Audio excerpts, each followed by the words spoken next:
रेल्वेसाठी अकोलेकर एकवटले. संगमनेर प्रांत कार्यालयावर धडकला रेल्वे कृती समितीचा मोर्चा. हजारोंच्या संख्येने बाईकवर अकोलेकर धडकले संगमनेरमध्ये.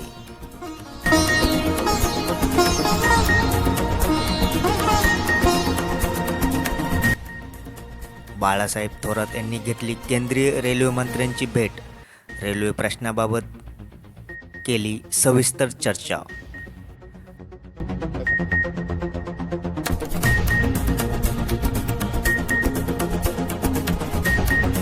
माननीय रेल्वे मंत्र्यांना भेटलो, श्री वैष्णवजींना.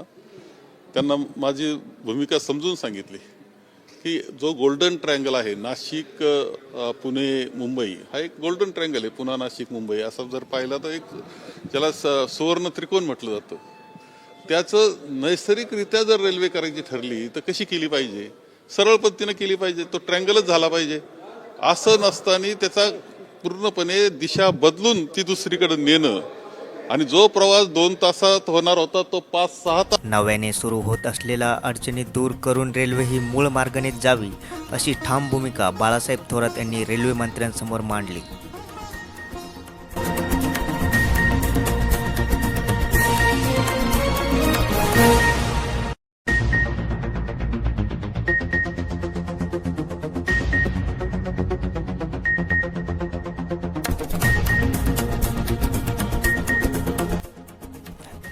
पुणे नाशिक रेल्वे बचाव कृती समिती जुन्नर यांच्या नेतृत्वाखाली सर्वपक्षीय जनआक्रोश आंदोलन पार पडले.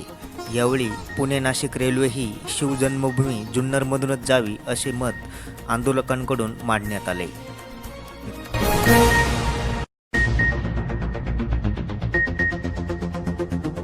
नाशिक पुणे रेल्वे ही सिन्नर, संगमनेर, नारायणगाव, मंचर, चाकण याच मार्गे जावी यासाठी खासदार राजाभाऊ वाजे यांनी घेतली रेल्वे मंत्री अश्विनी वैष्णव यांची भेट.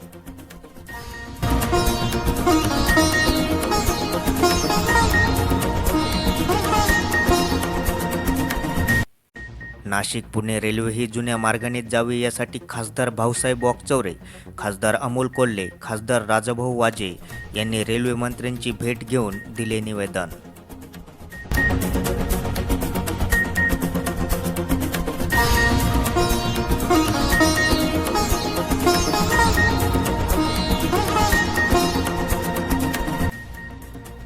जवळे कडलक येथील बिबट्याच्या हल्ल्यात बालकाचा दुर्दैवी मृत्यू झाल्याच्या पार्श्वभूमीवर खासदार भाऊसाहेब वाकचौरे यांनी घेतली कुटुंबियांची भेट. तसेच ग्रामस्थांशी साधला संवाद.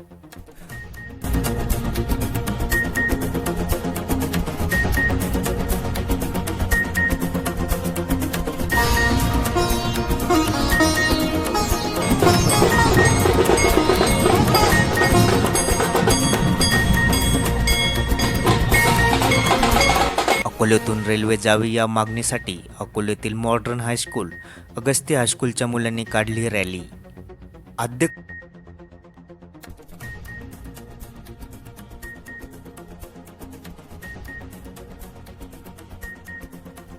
आद्य क्रांतिकारक राघोजी भांगरे यांच्या स्मारकाचा रतनवाडीत अनावरण सोहळा पार पडला. परिसरातील तरुणांनी एकत्र येत लोकवर्गणीतून उभारले सुंदर असे स्मारक.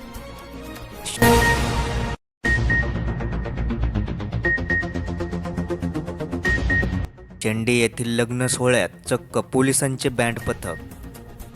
तेलेरो परिवाराच्या लग्न सोहळ्यात अवतरले पोलीस बँड पथक.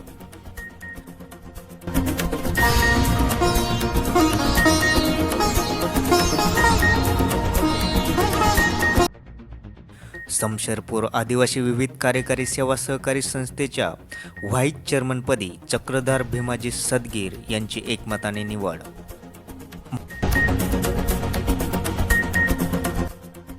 महाराष्ट्र शासनाच्या भूमी अभिलेख विभागामार्फत 23 तारखेला सकाळी 10:30 वाजता लिंगदेव येथील प्रस्तावित MIDCची भूसंपादनासाठीची मोजणी करण्यात येणार. अनेक वर्षापासून प्रलंबित असलेला MIDCचा प्रश्न लवकरच मार्गी लागण्याची शक्यता.